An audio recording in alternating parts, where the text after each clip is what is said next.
Hello and welcome to this review of Canadian Lake Premium Canadian Whiskey. Now, we've been having a spell of bad weather lately, and I've been inside a lot doing reviews because I don't know if the microphone can pick up this constant rain. It's been cold, rainy, dreary, cloudy, overcast, so not really good for outside. I prefer outside. I like the fresh air, but yeah, it ain't been too nice. Canadian Lake.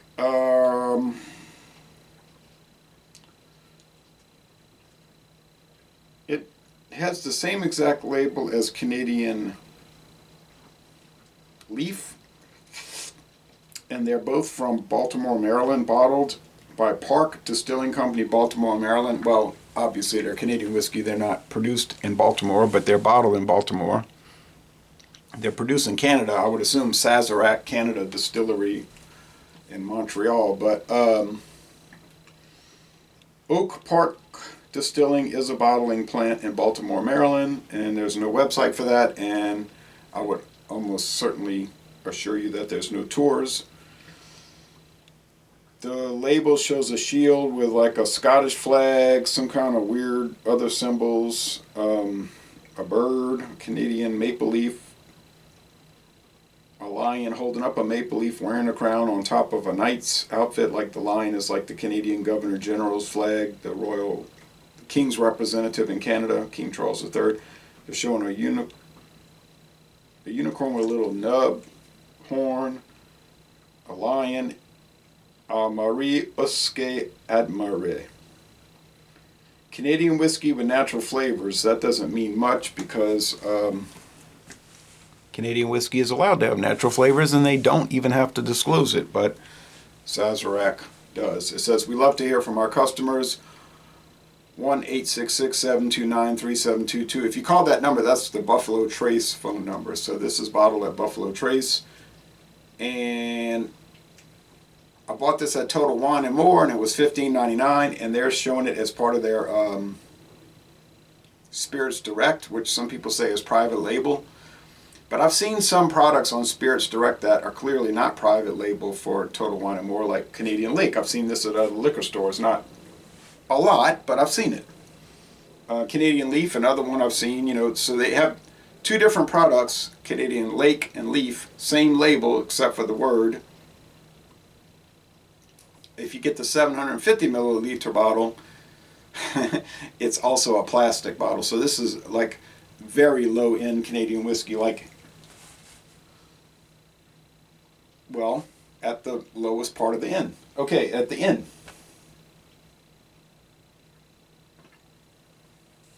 Don't expect to look for a website listing because you will not find one. I mean, you'll find it listed on Total Wine and More, and then they'll give an elaborate description of how fabulous it is. I've never had it. I think John Anile at Georgia Beer Reviews did this once, but he might have done the Leaf, not the Lake, but it might be the same product with two different labels. I can't say that because I don't know it. He thought it was all right, but he thought that probably it had a little bit too much what he called a natural flavor that to him was like almond extract, which wasn't exactly up his alley. All right, so it's got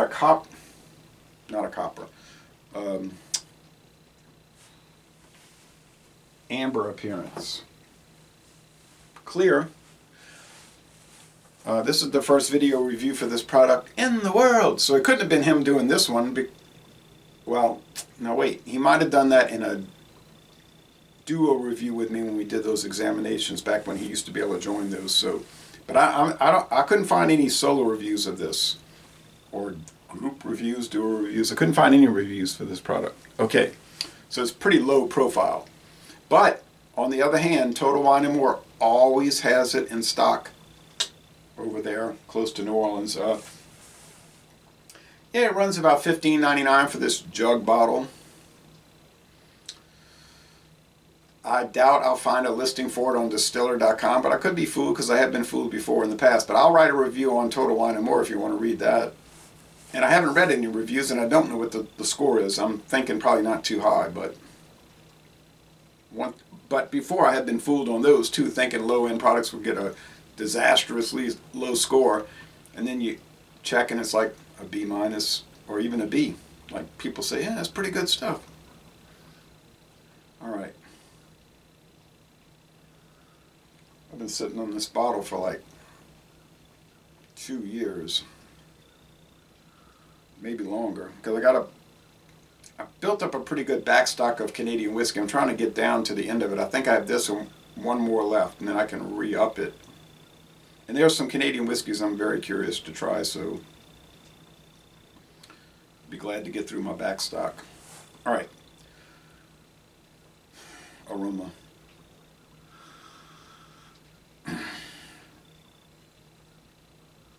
There's a little bit of that, like he's saying, almond extract, but it's like just a blend of whiskeys. Makes sense. Corn, rye, malted barley, maybe wheat.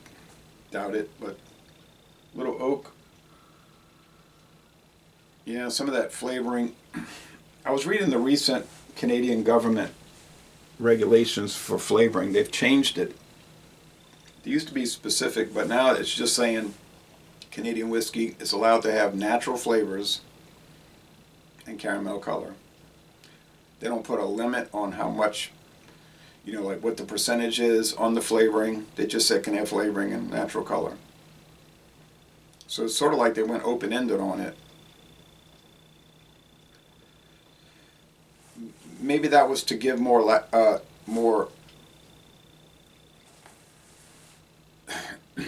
more room for them to develop products, because maybe I get the impression Canadian whiskey is kind of stagnated in the world, and some people talk bad about it. I'm not one of those people, but they might have just figured, and that's funny for Canada, they might have figured less regulation would be better for this industry, because usually the Dominion of Canada is like highly regulated, which is probably leading to a lot of the backlash today in the political world. But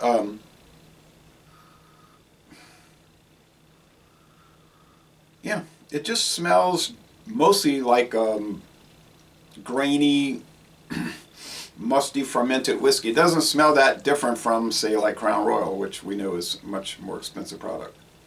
Let's go with the taste. Cheers.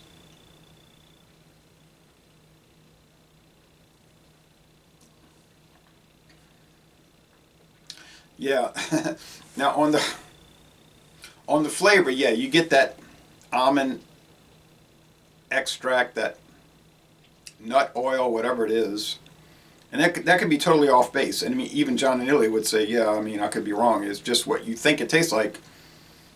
It could be like literally nut oil from like walnuts or almonds. So they have a lot of oiliness, especially pecans. Pecans, if you crack and peel a bunch of pecans, your hands will be just saturated in oil. So that would be something to add. Although it seems like it would make a sheen on the, you know what I mean? Like it would leave oiliness on the glass. Body's light to medium, like let's say low medium. The finish is mostly dry. So actually very dry. So let's think about the mainline Canadian whiskeys. Of course, Crown Royal, Canadian Club, which is bottled in Illinois, by the way.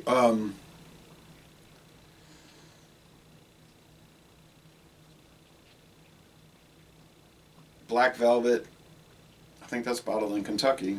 I'm talking about for the U.S. market. Obviously, in Canada, it's bottled up there. But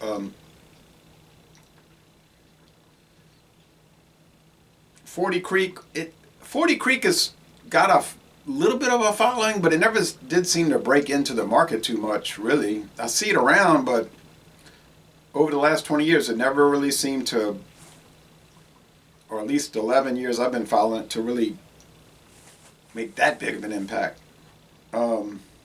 The ones I'm talking about, the Canadian Club, the Crown Royal, the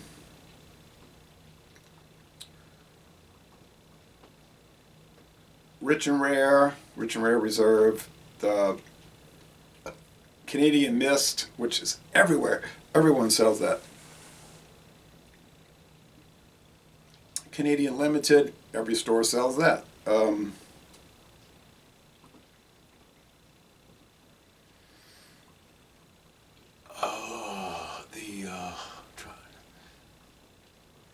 There's Pendleton all the time at Walmart. That's a strange product, but it must have a following if I see it all the time, Pendleton. I think that's like an Amero Canadian, you know, a USA Canadian kind of. I have to check on that one. But yeah, that's really the main ones we get. And so they just seem to be entrenched. And, oh, I'm sorry, Seagram's VO. What am I thinking? That's probably the second biggest. So the biggest would be Crown Royal. Seagram's VO would be the second biggest. VO Gold is a big one there in the subcategory. Canadian Mist, Rich and Rare, Canadian Limited, sort of 40 Creek, but not really that big into play. Now, some people are going to get offended and say there are very serious Canadian craft whiskey companies and you just do not know. Like, that's probably true. I just do not know because I don't see them. That's not what you see around here. In Louisiana, you see the ones I named. There's probably a few others I overlooked. But those are the big ones, the biggies, if you want to call it. And they have a strong following. I mean, literally, Rich and Rare, Canadian Limited, Canadian Club, Crown Royal, obviously, Seagram's VO are huge, absolutely huge. They're always on the shelf, they always are purchased, and they're always running sales on these products, and they get a lot of attention. Now, there's Caliber at Walmart. Caliber Canadian whiskey, it does seem to have a following. Not to say that you'd ever see an advertisement for it. I think it's a house brand, although I have seen it at other liquor stores, I think on Overflow, where Walmart will release it, because the trademark data shows that Walmart owns a trademark for that. But yeah, these are the big ones. You say, what about Canadian Hunter? You see that at some stores, but it's not ubiquitous. It's not everywhere. I mean, the ones I named beforehand are everywhere. Canadian Club is most everywhere. Yeah, there are some stores that don't carry it. VO is obviously everywhere, and Crown Royal. You'll never go to any liquor store in Louisiana, liquor outlet, where you're not going to see Seagram's VO and Crown Royal. Those are going to be everywhere. Canadian Mist will be almost assuredly everywhere. The other ones, Rich and Rare and Canadian Limited, will. There might be some stores that don't carry it, but I can't think of any offhand. Canadian Hunter, it's pretty much everywhere. I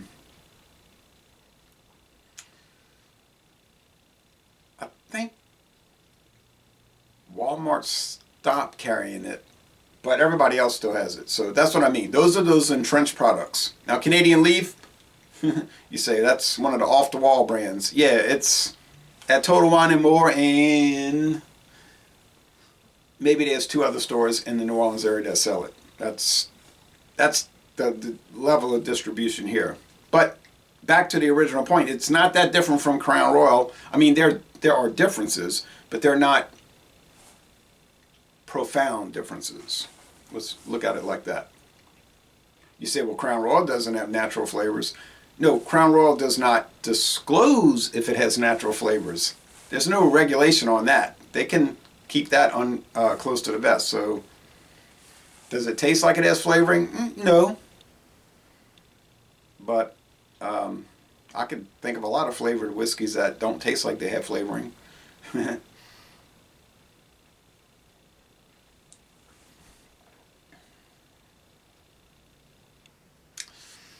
It's definitely, you know, like James Fox. That's another one of those anomaly whiskeys that you'll see here and there, but not too much.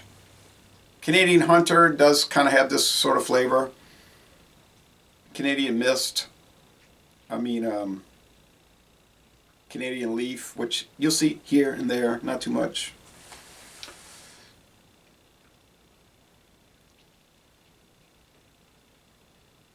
If you go, I'll say liquor stores, but in Louisiana, you remember there's no liquor stores. It's just convenience stores. It's like a gas station. You can buy gas, but then you go in there, it might be a huge, like what you would say, a liquor store, you know. I can think of one right there. U.S. Highway 61. Now, that's an unusual gas station. So you go in there,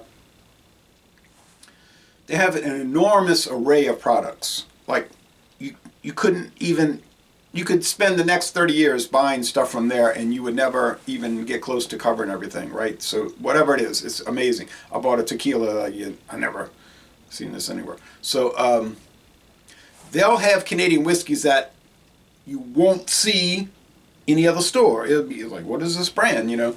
And they probably picked it up somewhere. I think they go to auctions, you know, and but those are just outliers, you know. They're not the like people say, the regular thing, you know. So this is not the regular thing. It's owned by Sazerac. It's bottled at Buffalo Trace, and they throw it out there. And now you might say, I live in Beaumont, Texas. Everybody's got this. What are you talking about? Okay, well, I don't live there, so over here it's not common.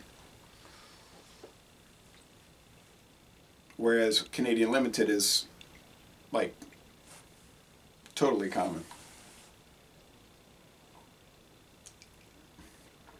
Offensive flavors. I can't think of anything. I don't think almond is offensive. Aromas. It's pretty regular.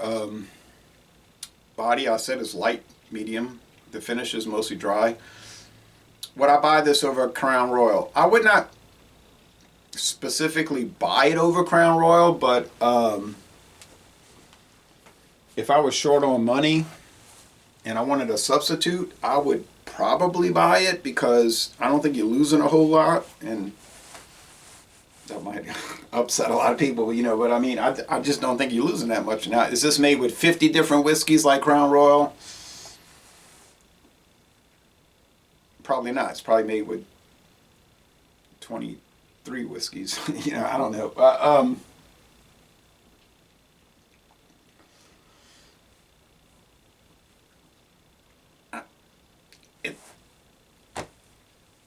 I could go buy Seagram's VO. I guess it's not as good as Seagram's VO. It's not as good as Crown Royal. It's not as good as, obviously not as good as 40 Creek, which is more like a little more boutique product, which, like I say, it never really caught on. But although I like it, I would certainly recommend it. Now, when I say Crown Royal, we got a lot of variants that are much more high grade than this. You know, you get Crown Royal. We got the new Crown Royal Reserve 12-year age. That's going to be close to $50 a bottle, regular bottle. You know, but the sales in that might be so slow. Like, you might get one person a month will go into a local store here and buy that. I saw somebody buying that this weekend. Y'all got Reserve? The girl said, we do. And I'm thinking to myself, when I was in that store, I was like, that's the new 12-year. I got the older one. But this is like super niche. Even the VO Black, which I see. Obviously, people are buying it, but it's never made a presence in this parish. We don't have counties. We have parishes here. And like Jamaica. Jamaica doesn't have counties. They have parishes. But oh, and that same guy was buying Crown Royal Black. You know, it's obviously a more elevated Crown Royal, but most people won't try it. They think it's going to be strong. It is stronger, but it's really good. But yeah, so these Canadian whiskeys, they're, as you can see, I'm a little they're sort of confusing to me in this area because they're out there. They're always out there, and there's obviously a market. There's people buying it. There's no doubt about that, because they're everywhere. And then Fireball, which is a Canadian whiskey with cinnamon, a Canadian whiskey liqueur, which is super popular. And they even have a single barrel. There's a presence, but it's almost like a presence that people don't notice. Like, it's beyond I don't know. It's an enigma. It's a mystery. It's strange. I mean, actually, Crown Royal is the best-selling whiskey in Louisiana, and I think didn't it become the best-selling whiskey in America about 4 years ago? Um, but people don't think of it as a Canadian whiskey. Like you can literally stop people on the street and say, "Did you know Crown Royal is from Canada?" They would not know that. Although most Americans don't know anything about Canada. Most Americans think Canada. I think a lot of Americans think Canada is part of the United States. Like, I'm serious. They think Toronto is part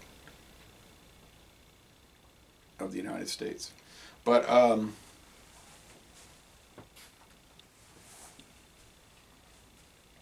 it's sad, but that's. And I was talking to somebody. They were like, "Yeah, Canada's going to become the 51st state." And I was like, "Well, wouldn't it have to be like 10 new states? Because Canada's got 10 provinces." And he was like, "Oh, I thought they had five." Providence. What do you say, providences? I said, "No, it's 10. And they're like states, they're divided. It's not, what do you think Canada is, and it's bizarre. But anyway, back to this product. I really have been ranting on about other products. Why is that? Well, I don't think it's that this product is just that simplistic, although it is mostly simplistic, but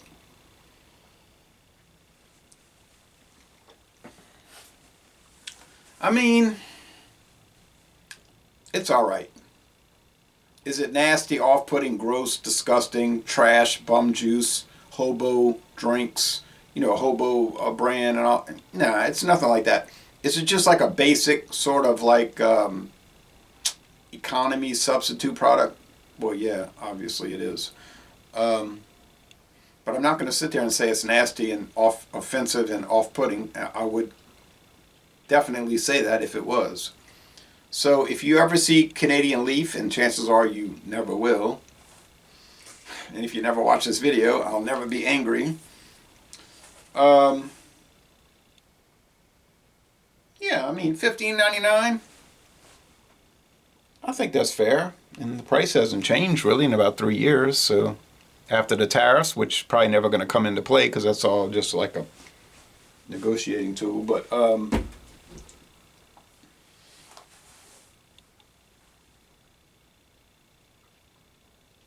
I think a fair score would be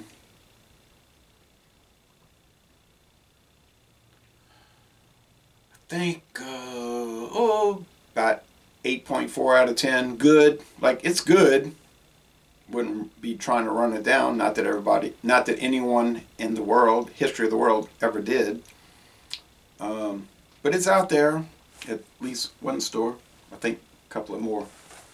Like, I've seen it. But it's a shabby appearance. It comes in that plastic bottle. Even in the regular bottle of plastic. So it definitely doesn't have an aesthetic. If they made this in glass with this corrugated neck, it would be sharp. That would look really good. But no, not happening. At least with Rich and Rare and Canadian Limited, if you get the 750, it's in glass. But like I said, this is at the bottom of the rung. So I would just shop price. Honestly, I would never pay more for this than any other. And Canadian Limited and Rich and Rare, they're basically the same price, like literally the same price. And the Winn-Dixie Canadian whiskey is the same price. And the Caliber Canadian is about $4 cheaper. So Caliber is no worse than this. Caliber is a little bit too sweet. Like maybe they went a little bit too much. And Winn-Dixie went a little bit too heavy on the flavoring and the sweetener, which is sugar, I would assume. They would have to put if it was artificial sweetener, and they're not going to do that. They're not going to add that. So, sorry to go on so long, but we get a lot of Canadian whiskeys around here, and that's like a thing in Louisiana, which is comical in itself because we're on literally the opposite side. we're on the Gulf Coast and they're up there, right? And I don't know if you go to Wisconsin, they might get less Canadian whiskey. So, yeah, I think I don't have to taste anymore. I think 8.4 is a fair score. A good product. Probably a meaningless video because I guess most viewers can't find this, but then I might get comments saying, what are you talking about? I live in Dallas, Texas. This stuff is everywhere. We drink this all the time, man. What's wrong with you?